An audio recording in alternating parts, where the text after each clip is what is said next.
I probably draw on my faith unconsciously all of the time, but I try to be conscious about it too. And this example comes to mind at this moment. I had a friend um, who passed away about 6 years ago. He was a Catholic priest, Father Bob Boulogne, and he used to say, integrity is having one story. And I've been so struck by that, and how I live that insight is, I am the same way with my colleagues here at Catholic Charities USA as I am with my extended family, with my neighbors, with my community of faith, with bishops and cardinals, with the clients we serve. Like, integrity is having one story.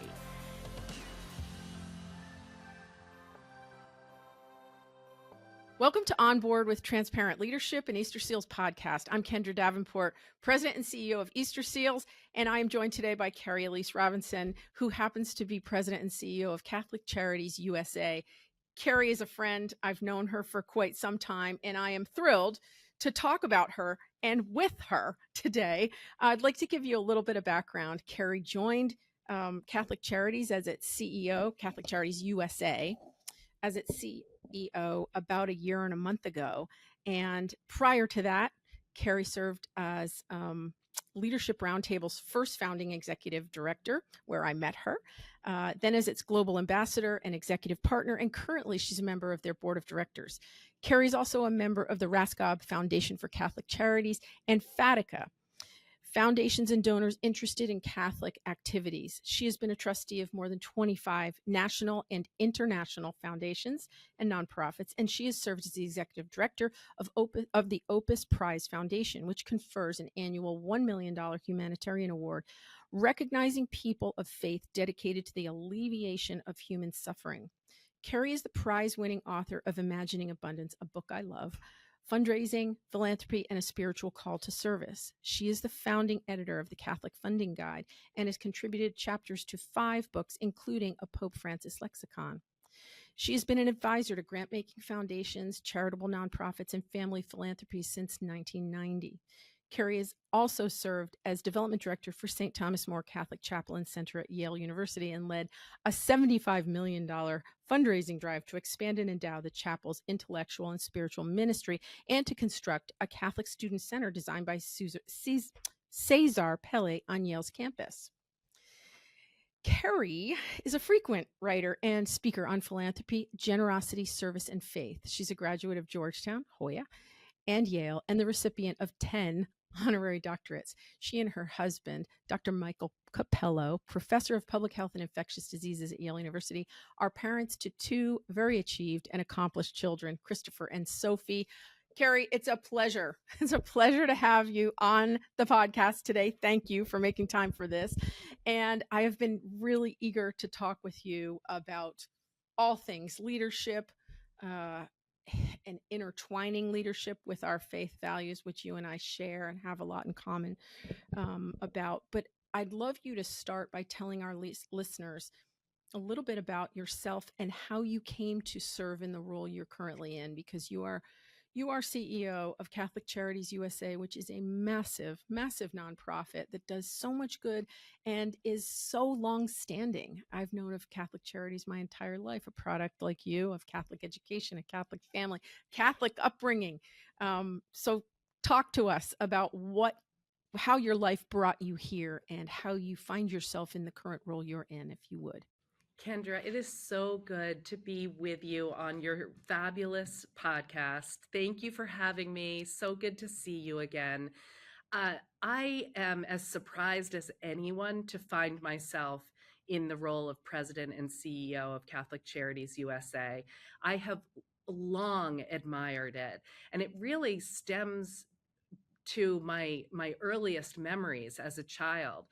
A very formative part of my background is being part of a large family that now has an 80-year history of serving the Catholic Church at the local, diocesan, national, and international level through the instrument of a private family foundation. What that means is 80 years ago, my great grandparents, John and Helena Raskob, pooled their resources and they established the foundation with two intentions. They wanted all of their resources to be used exclusively to support the Catholic Church in its full breadth of humanitarian and religious mission. And they wanted their children and descendants to be invited as teenagers to serve as volunteers in the work of the foundation. So from the youngest age, I remember being brought up in this family and exposed to the church at its very best. And that was always through the lens of women and men, ordained religious and lay, who were living out their faith in a very concrete and immediate way. It was radically compelling to me because I saw them standing at the vanguard of human suffering and refusing to walk away. Rather, they stayed, and their faith compelled them to alleviate that human suffering, to ask the question, the justice questions. Why is there hunger for children in a country that is so plentiful? Why do bad things happen to good people? And so they confronted head on this human suffering and injustice in every corner of the globe. And yet, while they were doing that, I observed that there was this palpable sense of joy about them. They were among the freest and most joyful people. And I just remember thinking as a child, I want to be like them. They seem to have figured out the secret of life. And it was all tied to service and faith and beholding the dignity of the human person. And they were kind of unapologetic about their work in the world. So I really remember as a child wanting to be like them, and then at the same time thinking, I will never be that selfless, that holy. Like I can't do that work. But in all humility, I used to pray that God would let me have some behind the scenes role, that with my life, I could make a contribution to their lives, help equip them to be these moral heroes that they clearly were and are. And all these years later, to be called to this role of president and CEO of Catholic Charities USA feels distinctly like an answer to that prayer. And it's just been an absolute blessing of a lifetime to work with so many talented, dedicated, selfless, merciful people who are so good at what they do, both at the national office and in every corner of the United States and its 5 territories. You know, I remember, I think I talked to a mutual friend of ours, Kim Smolik, who told me you were competing for that role. And I remember saying out loud, I can't think of a better person to lead Catholic Charities for all of the reasons you just described. For our listeners, though, can you talk a little bit about Catholic Charities, the work Catholic Charities does? As I said at the top of this podcast, I am intimately familiar with Catholic Charities and have been all my life, but the role Catholic Charities plays in so many areas, I think, has expanded to really fill the need and the gaps. Can you talk a little bit about that? So Catholic Charities USA is 114 years old, and it was created in response to the suffering predominantly of poor people living in the United States, and wanting to be a partner to government in caring for people who found themselves in very dire straits, whether that was from economic hardship or the calamities of life that can befall any one of us. Today, we are in 168 agencies throughout all 50 states and 5 US territories. Our clients can experience virtually anything that you can imagine that might befall a person. It is veterans who are struggling with PTSD or looking to find another avenue to earn income. It is people who are struggling with addiction and need counseling and addiction services. It is people who have been chronically unhoused, looking for safe shelter. It's people materially poor, perhaps living out of their car with their families. We're also the Catholic Church's domestic relief arm. So, right now, as we are speaking, we are in between the devastating Hurricane Helene and bracing ourselves for Hurricane Milton. We train Catholic Charities staff all over the country in disaster response and relief. And the insight there is that we, for 114 years, have been helping individuals with their disasters, their crises, their human suffering. Why shouldn't we also apply this at the communal level? And I'm extremely proud of our team. They are working round the clock now, How large distributing. is the team, Carrie? How large is the team you manage? So at the national office, my colleagues here in Alexandria, Virginia, number 67. So there are 67 of us, and there are, in the 168 agencies across the country, there are 45,000 full-time employees and 215,000 volunteers every year. Incredible. Incredible. What, since you've started, if you can tell us and share with us, has been the most surprising thing about Catholic Charities to you? I think it is how perfect it feels to be appointed at this moment in time. Why I so? didn't, well, I didn't really seek this out to begin with. And I had to be persuaded to meet with the search committee. I was very happy doing what I was doing, living where I was living. This all seemed rather daunting, and kind of why upset a perfectly happy life.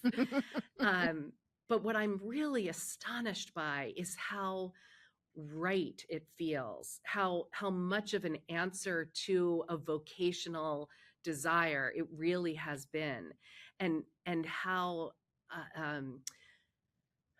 much I admire my colleagues, the CEOs of the local Catholic agencies across the country, the volunteers, the clients served.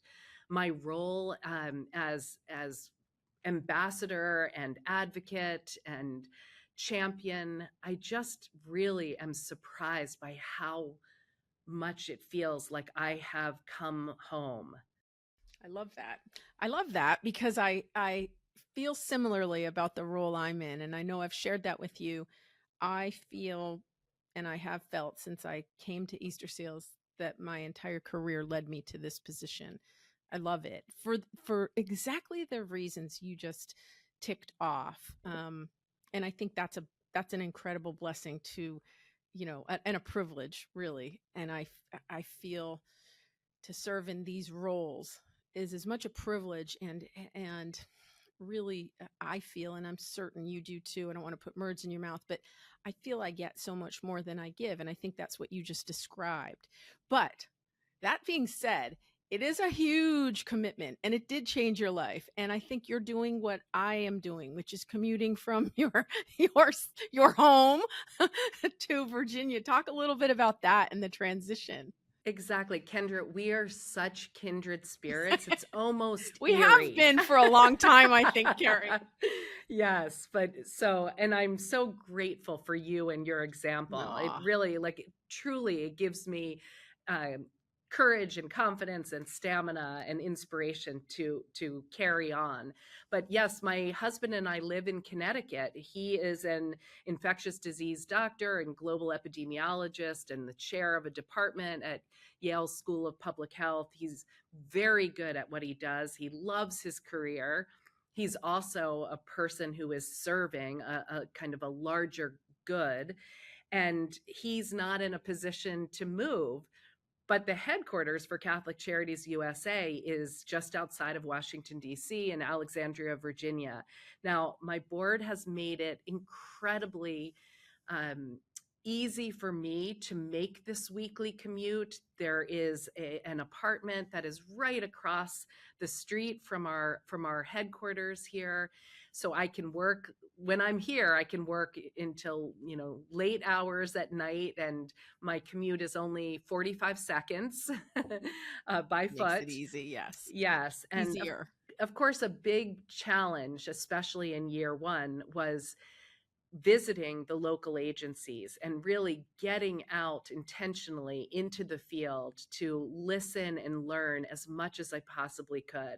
And that has been absolutely a privilege. Also, a lot of travel and not a lot of sleep, but in a curious way, it has been so invigorating from the very beginning. And you alluded to this, but I don't think we often stop when we're counting our blessings and calling to mind what we are grateful for. Rarely do we say that I am grateful for the blessing of meaningful work. And that's really what you and I and our colleagues get to do every day. It's so true. And so many things come to mind. I don't know which question to ask you next, but I will say I had the honor and the privilege, as you and I discussed before we started recording, of meeting with Claire Babineau-Fontenot, who is the president and CEO of Feeding America. And I'm always, I don't know, it's like a sorority of sorts when you recognize someone in a leadership position such as yours or Claire's or Suzanne McCormick, who is president and CEO of the Y US, and you realize so many of us share a common bond, and that is our Catholic faith, which for many people is different and unique. I understand that, but it is a commonality. And I think for many years early in my career, it was something I didn't really discuss. We didn't influence your professional career. It was, you kept it in, behind the scenes. And yet I really feel my Catholic faith is so integral to my work, to why I've stayed in nonprofit for 36 years and resisted, the temptation at times when I had 3 in college to go to the private sector. But can you talk, you've talked to me a lot about how your faith led you to where you are. Do you draw on your faith in terms of your leadership? Are there tenets of your faith that you incorporate in your daily leadership that might not be recognizable to everyone, but maybe a fellow a fellow Catholic like myself might see? Can you speak to that a little bit? It's a beautiful question, and I probably draw on my faith unconsciously all of the time, but I try to be conscious about it too. And this example comes to mind at this moment. I had a friend um, who passed away about 6 years ago. He was a Catholic priest, Father Bob Boulogne, and he used to say, integrity is having one story. And I've been so struck by that, and how I live that insight is, I am the same way with my colleagues here at Catholic Charities USA as I am with my extended family, with my neighbors, with my community of faith, with bishops and cardinals, with the clients we serve. Like, integrity is having one story.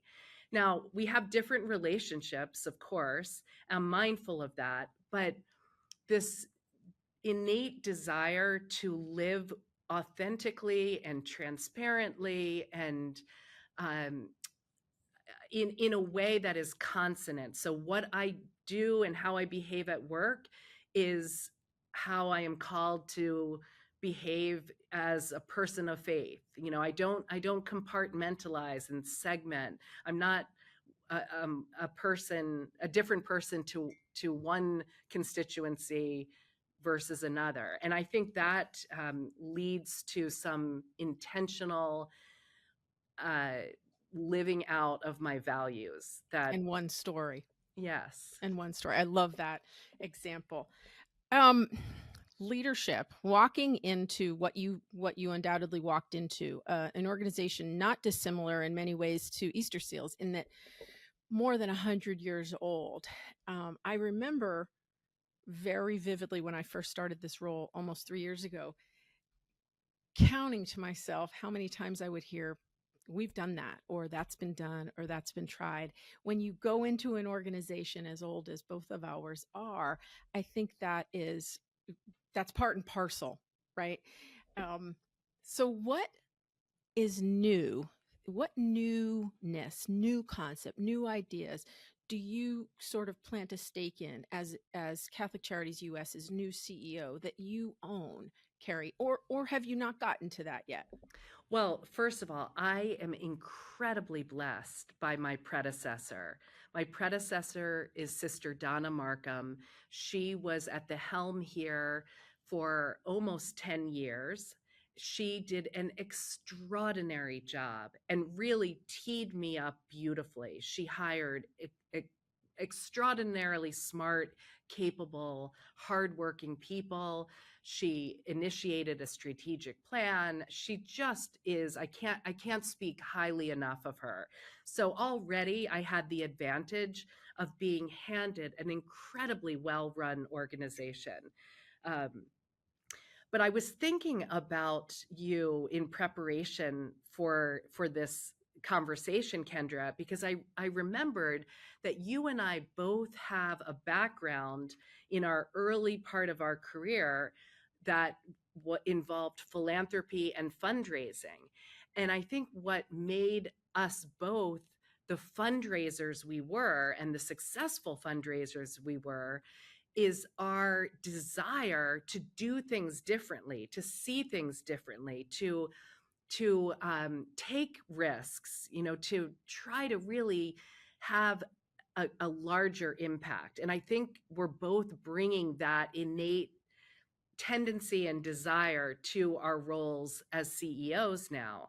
I would say that because it's been 9 years or so, 8 years since the last strategic plan at Catholic Charities USA. Of course, we are embarking on a new one. The time is right, and that allows us to dream and to listen in ways that are really invigorating and inspiring. So I'm certainly working very strongly in these early days on establishing a really joyful culture. I think we all have come through COVID and never gave ourselves time or permission to actually mourn what we all experienced. We just were eager to get back into real life again. But that comes at a cost. And so I am really trying to be intentional about bringing the full staff together, fostering collaboration across departments and creativity. We've named 8 values that we are holding ourselves accountable to. And as we model that at the national office, we are trying to impart that across the whole infrastructure of Catholic Charities. I love that. I When I think of Catholic Charities, I think in terms of challenges, what might be challenging is and you and I have discussed this before, what might be challenging, and maybe I'm wrong. So I'm interested to hear you talk about what the challenges you're faced with right now are. But um, as I serve on a board, I serve on the board of my alma mater, Chestnut Hill College, Sisters of St. Joseph. when I attended 1984 to 1988, it was a women's Catholic college. It's now co-ed. And at the time I went, it was a college for middle to upper middle class families, largely from two groups, Catholic Italians, Catholic Irish, to send their daughters and be assured that they were going to be safe and well educated. It's changed very dramatically, and now we serve a much lower income population that is much more diverse. One of the struggles I think colleges like Chestnut Hill and many other smaller Catholic colleges, Catholic institutions writ large, are facing is the aging out of Catholic donors and the crisis in the Catholic faith that has really eroded some of the philanthropic largesse that our parents and their parents really witnessed in the Catholic Church. And I'm curious, as a fundraiser at heart, and you know me well, has that impacted Catholic Charities' ability to raise money as you see it, or is the group, the network you're going to for support much broader than the Catholic Church, as I assume it might be? Certainly, our network of donors is much, much broader than the Catholic Church and Catholic donors. And we are inviting all people of goodwill to invest in this life-giving work and humanitarian aid. And just the example of Hurricane Helene and the outpouring of support, we're very fortunate that 100% of every dollar we raise for a disaster is immediately deployed to the local agency to help the people who are suffering. But I would say that you're raising something that is extremely important, I think, for anyone who cares about the Catholic Church or for the nonprofit sector writ large. You, of course, are aware of this wonderful national conversation, uh, which has been initiated by the Generosity Commission. I served as co-chair of the Faith and Giving Task Force for the Generosity Commission. And really, it was started several years ago with the observation that the data was showing a radical growing decline in number of donors, number of individual gifts, and even more alarming, number of volunteers in America.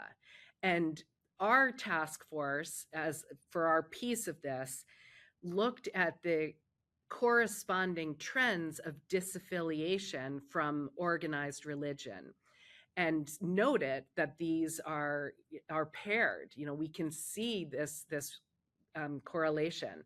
So I think it behooves all of us to have this conversation, to ask, how are we engaging young adults actively, meeting them where they are and inviting them into this work, not just as donors, but as volunteers, as leaders, as emerging leaders. It's really, that does keep me up at night for all of the reasons. Me as well. But I think that leads us to a really an incredible intersection where I think, yes, in some ways giving has declined, individual giving across the board has declined, and yet we are living in a period of epic wealth that the world has never seen before. Hundreds of billionaires in the city of Manhattan alone, and the capability of a single foundation to stand up through massive grants, initiatives that will benefit literally hundreds of thousands, if not millions of people. And I'm inspired by this question today by Melinda French Gates coming out today with an opportunity, a $250 million opportunity for nonprofits to apply to her foundation at Pivotal that will help improve women's health, something that I feel is grossly underfunded. But can you speak a little bit to that? Because I think engaging or really galvanizing the wealth that is available speaks a little bit to what you're saying. How do we reach out? How do we expand the pool? How do we open the circle to make everybody welcome in this process of giving? And how are you going about doing that? Because I loved the way you stated Catholic Charities, yes, founded in Catholic principles by the Catholic Church, but really open to everyone to support, and you really know no limits in terms of who you support and help. So can you speak to that a little bit? How do you do that? How do you inspire people to want to support your work? I first of all, I absolutely applaud the major foundations and individual donors who are capable of making such an impactful investment in the areas that they are knowledgeable about and passionate about. And all of that should be celebrated. What I tend to worry about is the correlation between individual generosity and community or civic engagement or higher degrees of mental health. I don't think it's an accident that while we're talking about this decline in volunteering and this decline in donations and individual donors, we are also seeing the Surgeon General put out a report naming that we have an epidemic of isolation and loneliness in the United States. And I just believe that we are hardwired for generosity, that we are all called to be generous and called to be catalysts to inspire generosity in others. So for you and for me, in the roles that we are in now, we almost have a moral obligation to make it invitational to people of any means to contribute something so that they can be swept up in this sense of civic pride. And I think it will expose the lie that we are forever divided as a nation too. You see, when a hurricane is happening, there are people rushing to be of help. They're not stopping to ask, wait, are these Democrats or Republicans? So there's something really good for the soul and for the community caught up in generosity. And I think it's our task to make it easier and very, very welcoming for people to give something. I think you hit the nail on the head, and it's something I believe so strongly in because I think Americans are by nature incredibly generous, giving people.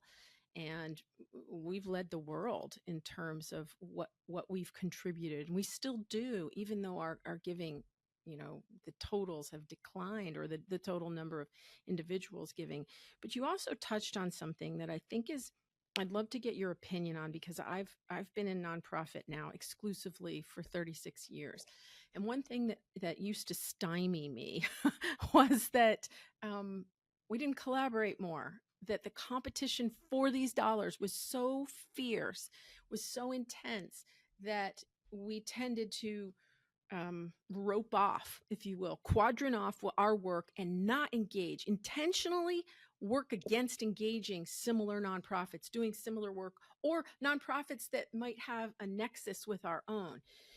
I totally have eschewed that line of thinking, and have ulterior motives.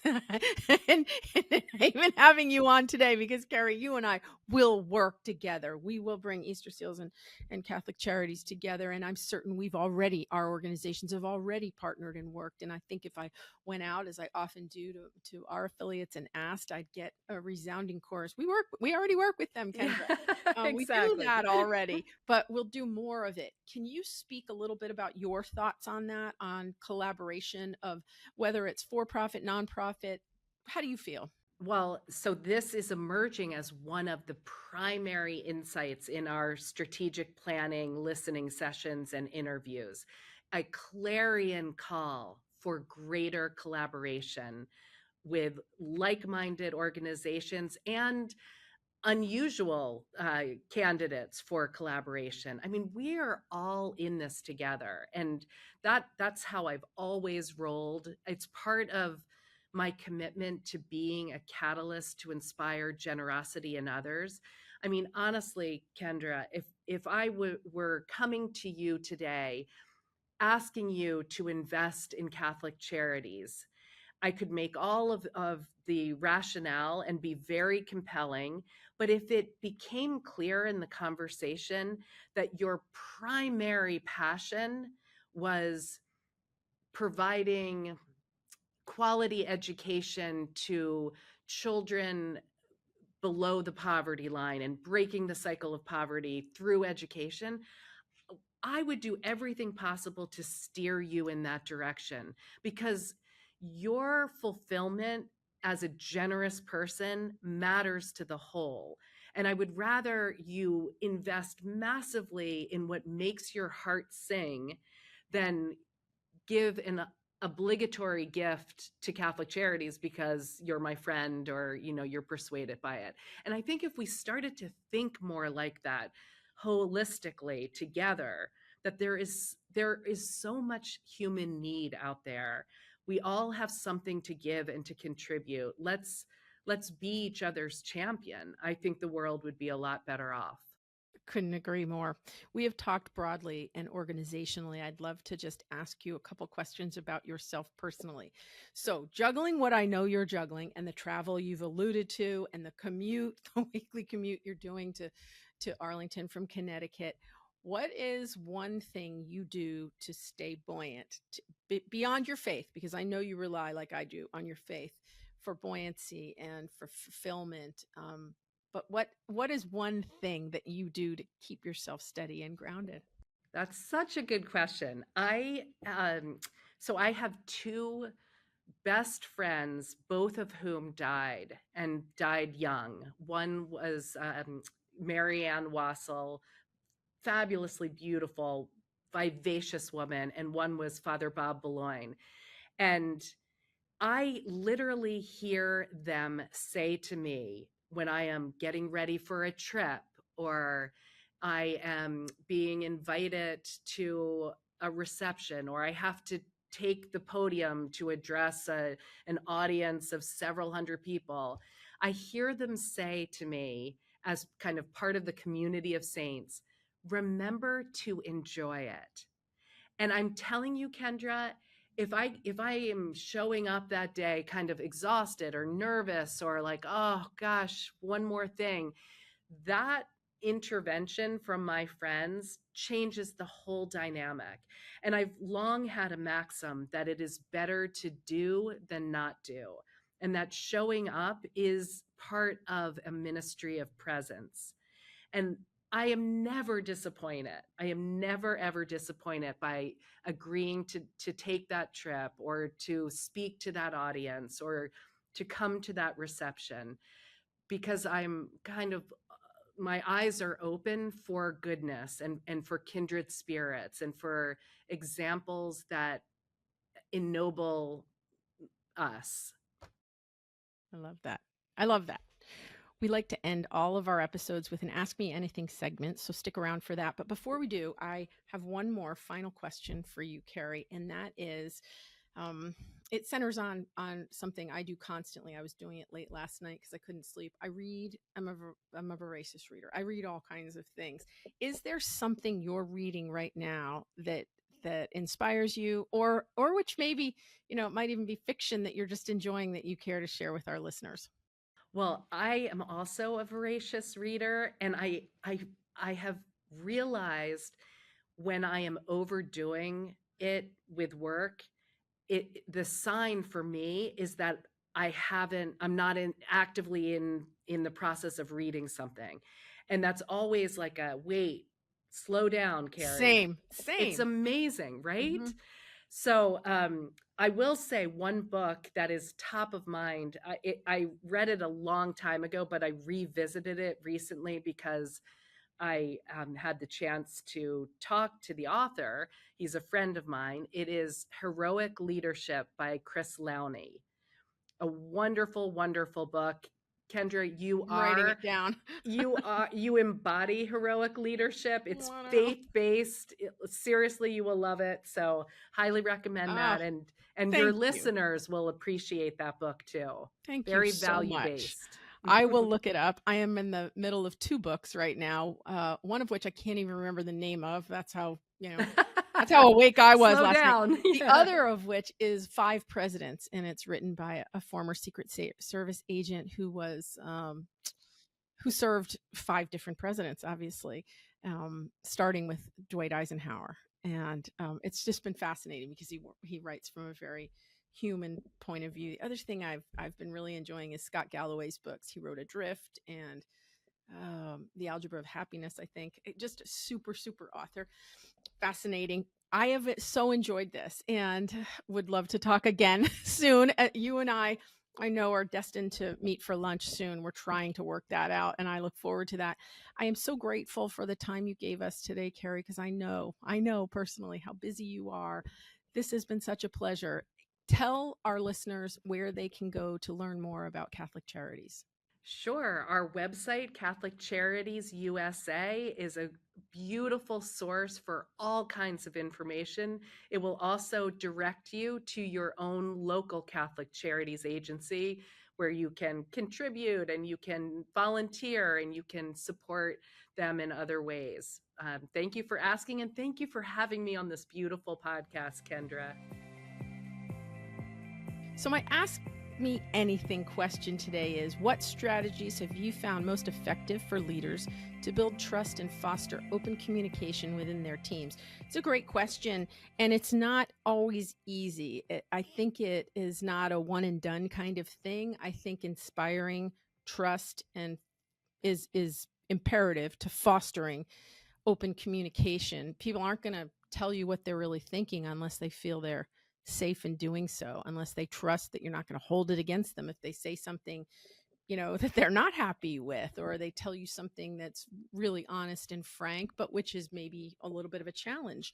And I think to inspire that trust, you have to bring your real self to every conversation. I also think you have to, as a leader, I am not one of those people who subscribes to a total separation of personal and professional. I just don't think that works. I don't think that works in many leadership roles because your leadership, your role, certainly as CEO of a large organization, spills into every aspect of your life. It's almost impossible for it not to, because of the demands of the job and your desire to do the job effectively, requires that you do it when you need to do it. And that's not always between the hours of 8 and 5 or whenever.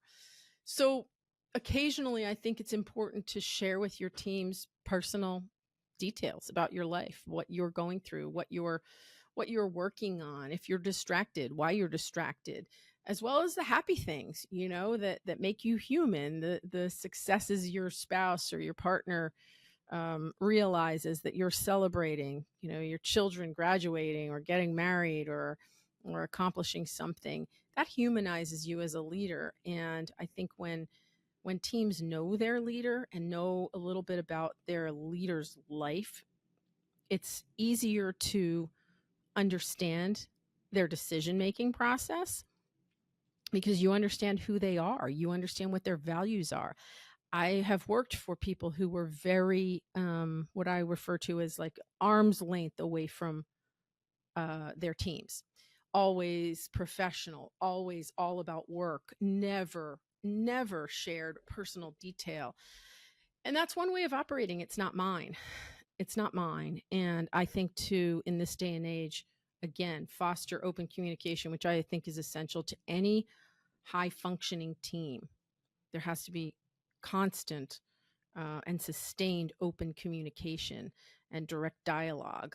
Um, you got to inspire that trust, and you have to be your whole self. And that's not just who you are at work, that's who you are every day. And the individual with whom we just spoke, Kerry Alys Robinson, said, one of the things that inspires her to be the leader she is the notion, the maxim that, you should have one story if you have integrity, meaning you are the same person at work as you are at home, as you are with your friends, as you are with, professional colleagues. And I think that's really powerful, but that's, I think, also what I aspire to be, is my true self, inspiring trust that will lead to open communication. Easter Seals empowers people with disabilities and their families to be full and equal participants in their communities and within society. Easter Seals is where everyone can feel welcomed and people know that they aren't judged, but treated with the dignity that they deserve. Each day, we provide life-changing services nationwide and advocate for policies that improve quality of life. From employment to housing services to job training, childcare and respite care, adult day programs, and so much more, Easter Seals is making a profound impact in thousands of communities every day. You can learn more by visiting easterseals.com. That concludes our episode. Thank you so much for listening.